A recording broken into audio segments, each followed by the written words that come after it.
Hey everyone, it's windy and rainy where I'm at. So Saturday, it's a day I usually don't get any involvement here online. Try to stay away. I got my T-bone out from, and I had no sponsor, but I order from a place called Wild Fork, and they have some kick-ass T-bones for a very very affordable price, crazy affordable. And yeah, so today will be another T-bone day.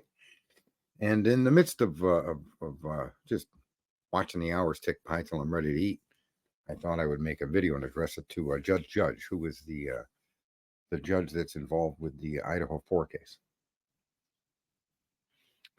And I guess if I could say anything to you, Mr. Judge, it would start with something like this. One of your responsibilities as a judge is to ensure that the government does not deprive a citizen of life, liberty, and due process. Government overreach is a key aspect of your job. And it's up to you in the judicial branch to hold the government to that commitment, to that line. Briefly, I want to make the point to people in the audience that will see this, that the Constitution was written and it was not fouled or enacted, or even to this very day, part of American fabric. The document has an intent. Those statements are intended to become reality, but those realities can only exist if we, the people ourselves, participate in making that happen. And in the process of bringing the intent of the document to reality, we've established different departments and agencies and governmental safeguards that are put in place to allow us to grow into that Constitution. Now, for those of you that hesitate and think, bullshit, the Constitution, listen. If the Constitution was something that's been actually reality and part of everyday fabric of life, you wouldn't have had what you had with the slavery after the fact the document was written. You wouldn't have had what you had through all the discrimination in the early 1900s, the 1800s. You wouldn't have any of that. You wouldn't have police officers that were ill-trained to perform a task, and that bad habits and bad decisions and bad choices and bad judgments are made, and they're just covered up or they're ignored. The whole process, the whole system, and the whole process of what a judge is supposed to do is to keep that chaos at a bare minimum and to eliminate it where they can. And Judge, you're highly deficient in your duties with the Idaho 4 case. You yourself said many months ago in a court hearing, when they discussed getting the indictment rather than going to a probable cause hearing, you yourself mentioned it was because they had a weak case. You, sir, have known for quite a long time, much more than I'll know, and much more than anyone else, as far as people not involved in the case. But there's many people like me that pay attention to the process, not the accusation or the accused. And we do that because people like myself are very interested to see that the Constitution is applied in modern times and that our government does not overreach and abuse the citizenry or our neighbors, okay, or our distant neighbors, anybody at all, in fact. And the judicial branch, separate from the political branch, separate from the lawmakers, is there to weigh the actions of the government against the intent of the Constitution. And in the Kohlberger case, you've thus far refused to act in a way that protects the defendant. He's lost his life and liberty. He's put in a cage. And you, sir, have the information now, even with just these very last hearings, to determine that the government does not have sufficient evidence to continue to hold Mr. Kohlberger behind bars. That the government, in fact, has contradicted every theory that they placed forward, theories that they used and manipulated to get warrants. Warrants that once obtained are now fruit from the poison tree. You, sir, can clearly see this. I don't care what people on YouTube or social media or the public are saying. I don't care who thinks he's guilty. I don't care who thinks he's innocent. This isn't about that. A judicial proceeding is about how the government is managed in its way of prosecuting the law. And in the Kohlberger case, every allegation that they gave, sir, everything in that PCA, I said the minute I read it, and I bet you would smile if you were able to listen to this. I said that that document is exculpatory evidence that will provide Brian Kohlberger proof that he didn't do it. I didn't read that document and see somebody guilty. I read a document and saw the most egregious overreach of police and law enforcement in obtaining warrants to chase down somebody they think, because of tunnel vision, or they think for whatever reason, is the gentleman that committed these crimes. And in fact, I said this a long time ago. In a way, our system has gone so far off the rails that I hope Kohlberger is the guy that did it.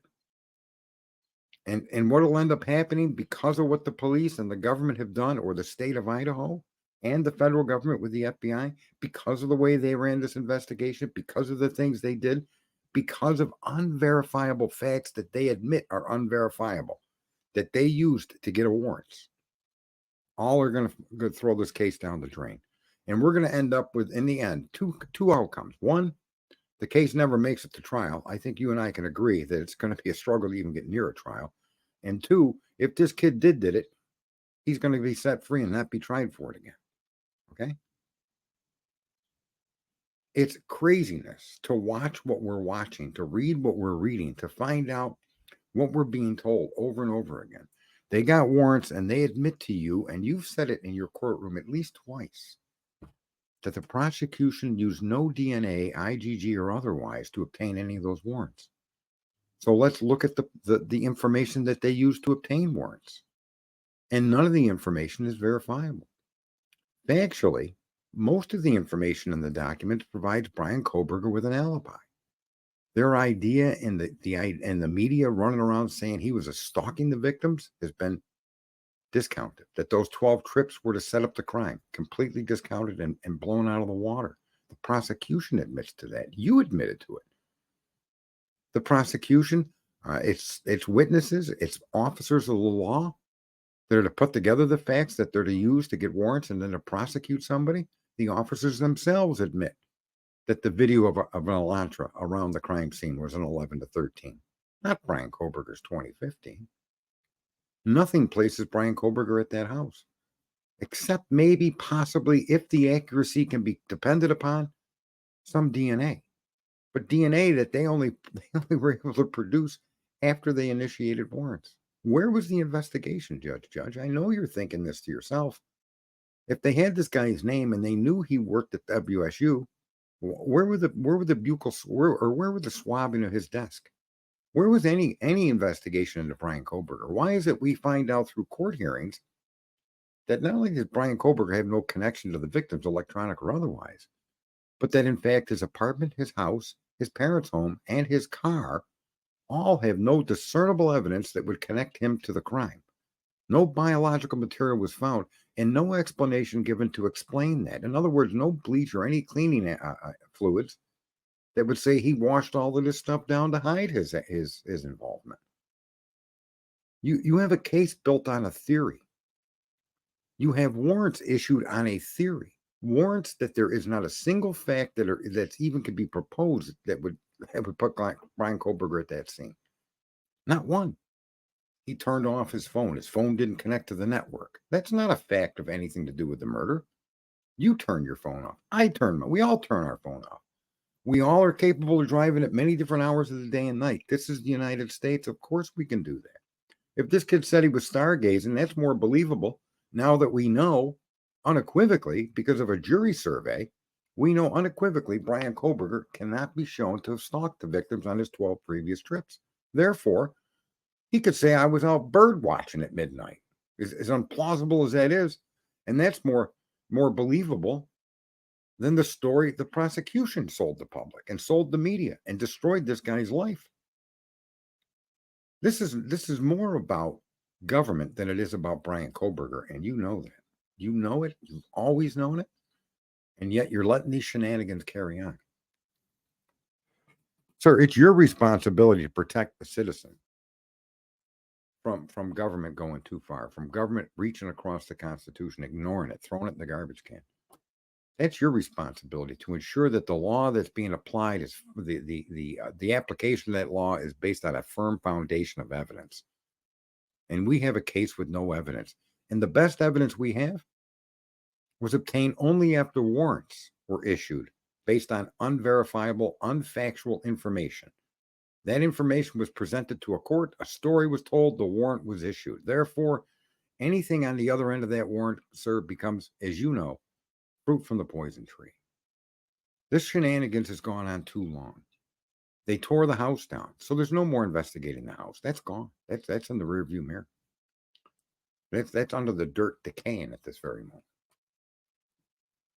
And yet here we go, hearing after hearing. You're going to drag this on to 2026. You got a man that was 28 years old when you arrested him, a man that had no prior criminal behavior that we're aware of, no actions of impropriety against women or others. And clearly this couldn't be about just women, right? He did, according to what they're accusing, he killed a guy too. You have no witnesses to the crime. You have no videos. As a matter of fact, all your videos and all your cell phone pings are exculpatory, all of them. They admit that themselves. They admit key pieces of video that would show his car leaving based on the direction explained in the PCA, that there were multiple videos that should have captured that car. And they have no imagery from any of those cameras. No way to verify that the car exited a neighborhood based on someone's experience. Officer with 13 years experience. Officer says that criminals routinely turn off their phones prior to committing a crime to mask their location. That's an opinion based on experience. But how do you suggest Mr. Kohlberger? How do you prove Kohlberger did that? You can't. Nobody saw him. No, he's not admitting to it. He's saying he didn't. As far as we know, his not admitting is a statement of, I didn't do that. I'm besides myself, Judge. I'm surprised you aren't as well. How is it that you're not pounding Bill Thompson to produce this discovery? People run around accusing the defense of creating false motions to delay the case, and that's so not correct. They claim that they have video image of a 2011 to 2013 Elantra around that crime scene. They've confirmed that's the car that was in that area that night. Not Kohlberger's 15, an 11 or 13 of unknown origin, unknown ownership. We have no idea who that was. Brett Payne confirmed that. So what are you doing arresting a guy with a 2015 if the car, in fact, that you outline in your PCA that makes the actions you claim it makes matches the Elantra that's a 2011 or 2013? And in what reality do we live that is okay with a court? They either lied or misrepresented themselves intentionally or out of sheer ignorance, which isn't uncommon in the world today. And they obtained warrants that have provided no further evidence to connect Kohlberger to the crime. And the only evidence that they collected that even minutely suggests that he was part of the crime is his buccal swabs comparison to what they derived from the DNA. DNA, sir, that is transfer DNA, dead skin cells. 70 to 80% of everyone's home, the dust in your home, 70 to 80% of that is your dead skin cells. Every human being on earth, if you could see on the microscopic level, looks like pig pen as they walk around. And that's a fact. Imagine how many dead skin cells and how many different people are available to deposit those in a 7-Eleven, in a restaurant, at a gas pump. We're shedding DNA 5,700 cells a second. 500 million a day are coming off us. So even the DNA is suspect and questionable, and not even something you could simply prosecute on because of the type of DNA it is. And it was obtained after warrants that were presented were issued based on unverifiable fact. It's almost as if you accused a black guy of a crime that a white guy committed. Your initial warrant said it was a black guy, and then you went and arrested some white guy. And you used the same story in that warrant. It's incredible what's happened here.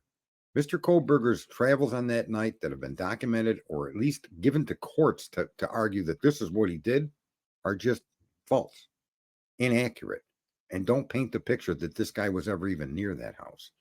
The government's attempt to insinuate that he was stalking them 12 previous similar trips at similar times of the night has been debunked to show that that is not what he did. He never stalked them people. His connection to them electronically, defeated. His connection that for 4 horrific homicides by knife, and not a single biological piece of data was carried out by him. And yet all of these media outlets and all of these streamers are telling all of these stories about he bought Dickies, he did this, he did that. The likelihood of being able to commit such a horrific act 4 times consecutively and leave nothing behind except a sheath with what they claim is his DNA on it is just insane, especially when the evidence that they use to get warrants tells you he was there, and that evidence in fact tells you that he was not. That in fact the probable cause affidavit is exculpatory to Mr. Kohlberger. You know this.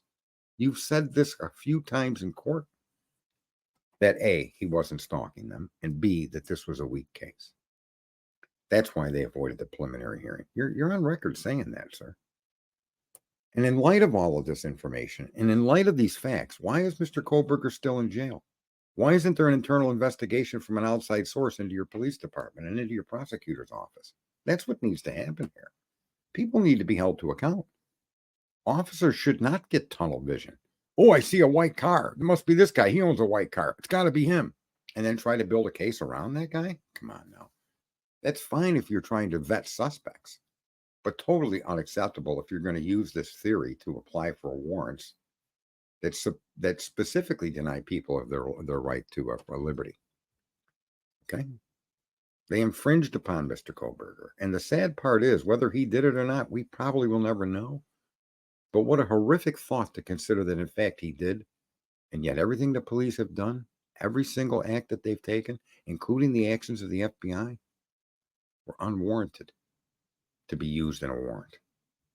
They had no basis in fact. They cannot be supported with witnesses. They cannot be supported with imagery. They cannot be supported electronically. And yet here he sits in jail. What is this, 18 months, 17, 18, 19 months? Refusing to step forward and speak. Maintaining his silence as he's due under the process of due justice. I implore you, Judge, to force the prosecution to produce its evidence, even if it's in closed chambers, and bring it forward to the public as far as whether you're going to dismiss this case or let it continue forward. The question to dismiss needs to be analyzed. The entire process of the grand jury, the information used to obtain an indictment through a grand jury process, all of the information is unverifiable theory. And after all of this time, everything that they investigated to support their theory has been shown to be wrong. He did not stalk. He was not electronically connected to them. He has none of their DNA or biological matter anywhere near him in any location it could possibly have been. And you have no way to prove that he was in that home between the hours of 3 a.m. or 2:47 a.m. to 4:48 a.m. Go look at the PCA and look at just how accurate I am pulling that out of memory. And that's because, I don't want to be rude, but unlike you, facts matter, okay? And when the prosecution's case has no solid fact, no witness, nothing, no fingerprints, nothing that can confirm their story, then their story is bullshit, and that story should never have been used, sir. Never. To obtain warrants. Warrants now that even if they found evidence through those warrants that could show his guilt, would arguably be completely inadmissible. You can't accuse somebody of something and not be able to support your accusations with fact. If you're telling me I turned off my phone, then there should be a fact to support that. If you're suggesting my 12 trips to Moscow were to stalk those victims to set up the crime for the 13th trip, then you better show me some evidence to support that. Evidence that's irrefutable. Okay? And they can't. If you're going to tell me he was at that house, show me how he was at that house. Don't tell me you got images of a 2011 to 2013 Elantra and then go arrest a guy with a 2015. Unbelievable. So anyways, folks, I needed to get that little rant and that little point off of my chest because it's really grating on me. And that too many viewers, too many social media people are concentrating on guilt when in fact you're not supposed to be looking at guilt. This is the United States of America. You first and always look at the process and you weigh the evidence against the accusation. And in Kohlberger's case, there is no evidence. It's simply an accusation. It's a story. It's a theory no better than some of these wackadoodles out here that make theories up about reflections or manhole covers being moved or whatever the chaos is out on social media. A bunch of lunatics out here. But I suspect Judge John Judge is not a lunatic. I suspect Judge John Judge knows where this is going to go. And I also suspect Judge John Judge is in a precarious position because he doesn't really want to be the guy that knocks the dominoes down on the Moscow prosecution and their police department, which both did a horrific job. Horrific. As bad as the crime itself is what I'm seeing happen with this Kohlberger case. And sir, you're in a position to end that, and end it you should.